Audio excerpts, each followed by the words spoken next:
SDG Prashant Kumar की PC Ayodhya महिला पुलिसकर्मी के ऊपर हमले के ऊपर 30 अगस्त को एक हमला हुआ था। ये जीआरपी का मामला था। इस मामले में विवेचना एसटीएफ को ट्रांसफर की गई और हमारी लोकल पुलिस अयोध्या भी शामिल थी। इस मामले में गंभीर धाराओं में मुकदमा 394, 504 खा आईपीसी में दर्ज की थी। एसटीएफ के इस मामले में 1 लाख का इनाम घोषित किया था। कल बीती रात को सूचना के आधार पर कुछ लोगों की पीड़िता से पहचान कराई गई, जिसके बाद एसएफटी जनपद अयोध्या के पुलिस ने एक जगह दबिश दी। कहा 3 को गिरफ्तार किया। इसमें एक व्यक्ति अनीस खान भागने की कोशिश की। उससे पुलिस की अनीस से मुठभेड़ हो गई और उसको अस्पताल में भर्ती कराया गया, जहां उसकी मौत हो गई। इसमें दिसंबर और आजाद के ऊपर कई मुकदमे दर्ज हैं पहले से।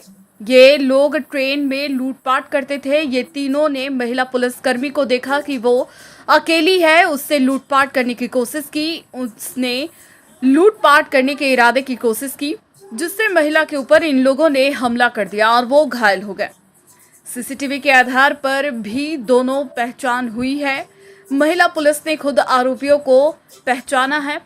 महिला पुलिसकर्मी सरयू ट्रेन में थी, वहां पर ड्यूटी कर रही थी सावन मेले को लेकर। इस प्रकार एक चुनौतीपूर्ण घटना का सफल अनावरण उत्तर प्रदेश पुलिस के विभिन्न इकाइयों ने साथ मिलकर किया है।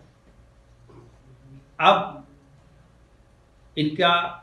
इनको सजा दिलाने की आगे की प्रक्रिया हम लोग के द्वारा की जाएगी। धन्यवाद। ये जो सीसीटीवी फुटेज आप लोगों ने जारी किए थे, क्या उनसे कुछ मदद मिली है इस घटना के वर्कआउट में? ये हम लोगों के द्वारा कोई सीसीटीवी फुटेज जारी नहीं किए गए थे।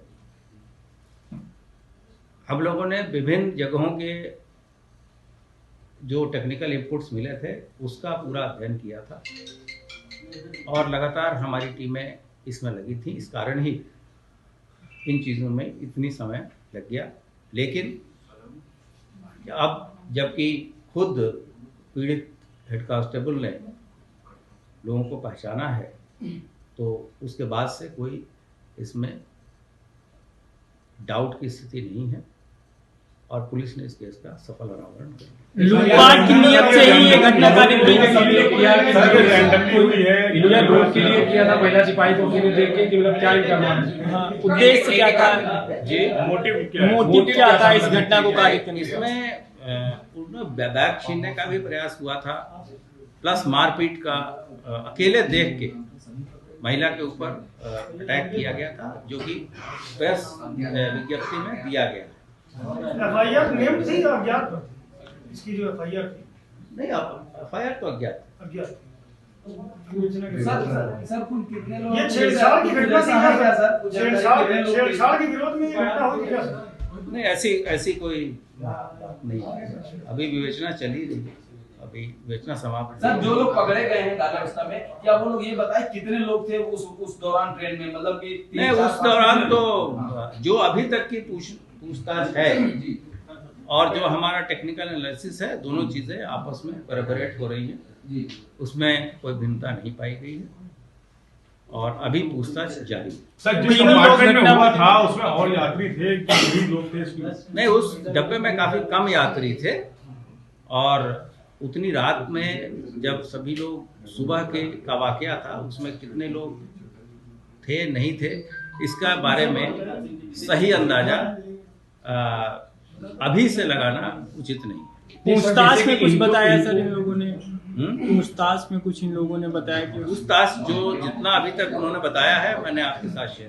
सर मोटिव क्या था सर? क्या पुरानी कोई जान पहचान? नहीं, पुरानी कोई जान पहचान नहीं है। ये इनके ऊपर रेलवे एक्ट में जेब कतरी इत्यादि का भी मुकदमा कायम है। जब हम आपको भी इनका क्रिमिनल इतिहास देंगे तो उससे स्पष्ट। जमीन का कोई नहीं, जमीनी कोई लूटपाट करना चाह रहे थे सर ये महिला कांस्टेबल से? हाँ, लूटपाट और उसको अकेला देख के उस पर उन्होंने अटैक किया। सर ये महिला कांस्टेबल ड्यूटी पर थी क्या सर? ये ड्यूटी पर थी क्या? हाँ, ये तो मैंने पहले बताया था कि श्रावण मेला ड्यूटी के लिए वहाँ जाती थी और ये सुल्तानपुर से में ये पोस्टेड थी। तो वो सरयू एक्सप्रेस से ही जाती थी सर प्रतिदिन। सर सर क्या जब महिला कांस्टेबल की हालत अस्पताल में ठीक हो गई थी तो उनमें से इन आरोपियों में से उसने किसी को पहचाना था, उसके बाद पुलिस ने इनकी घेराबंदी की है? यहाँ जब इनके पहचान होने के बाद ही घेराबंदी की। तीनों को उसने पहचान लिया था अस्पताल में ही क्या? हाँ, उसमें से कुछ लोगों को पहचाना था, तो ये सब साथ में ही थे, क्योंकि अभी भी उसकी जो साइकोलॉजिकल स्थिति है वो कभी कभी चोट के कारण चीजें कर रही हैं ऐसे, लेकिन पूछताछ पर और फोटो दिखाने पे उसने इसको तस्दीक की। सर क्या क्या इस्तेमाल किया गया? इस प्रकार इस पूरे पुलिस ऑपरेशन में 3 लोग मिले, जिसमें 2 घायल अवस्था में गिरफ्तार किए गए तथा एक व्यक्ति की इलाज के दौरान मृत्यु हो गई, जो पुलिस के ऑपरेशन में घायल हुआ था। इन लोगों का, तीनों अपराधियों का आपराधिक इतिहास भी रहा है। अनीश के ऊपर 6 मुकदमे, आजाद के ऊपर 12 मुकदमे तथा विशंबर के ऊपर 3 मुकदमे दर्ज हैं। ये लोग ट्रेन में भी अपराध करते थे तथा इन्होंने लूटपाट के दौरान जो पूछताछ हुई है उसके हिसाब से महिला हेड कांस्टेबल को अकेला देख के अपने 2 साथियों के साथ उस पर हमला किया, जिसके दौरान महिला हेड कांस्टेबल को चोट पहुंची थी और इन लोगों ने अयोध्या स्टेशन पहुंचने के पूर्व ही ट्रेन धीमी हुई थी। इन्होंने बताया कि किसी ने संभवतः चेन पुलिंग की थी, चेन पुलिंग के कारण ये उतर के चले गए थे।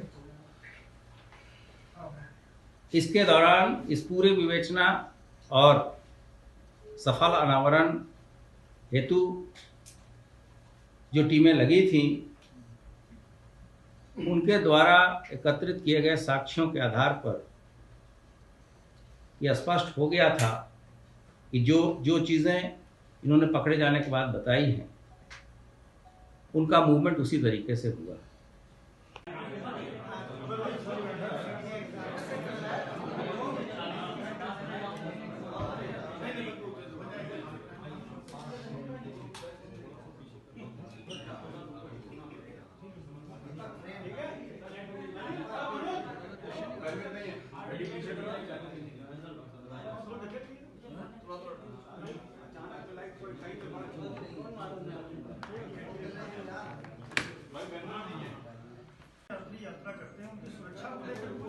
नहीं, ये ट्रेन जो सरयू एक्सप्रेस थी उसमें गार्ड भी थे, लेकिन ये इंटरकनेक्टेड बॉगी नहीं थी। और मलकापुर के बाद से पहला स्टॉपेज अयोध्या ही था। सर कुछ इस दौरान ये घटना, सर जैसे कि महिला सिपाही को मारा गया है, उसको काफी अभी विवेचना चल रही है। सर क्या अभी वेपन्स क्या इस्तेमाल हुए हैं? सर मतलब किस तरीके से मारा गया? किसी रॉड का प्रयोग किया था इन लोगों ने कि उसको छोटे जो हथियार क्या थे उसके पास? नहीं, अभी पूछताछ इसमें चल रही है और जो चोट का प्रकार है उससे चीजें क्लियर होंगी। ठीक है, धन्यवाद सर।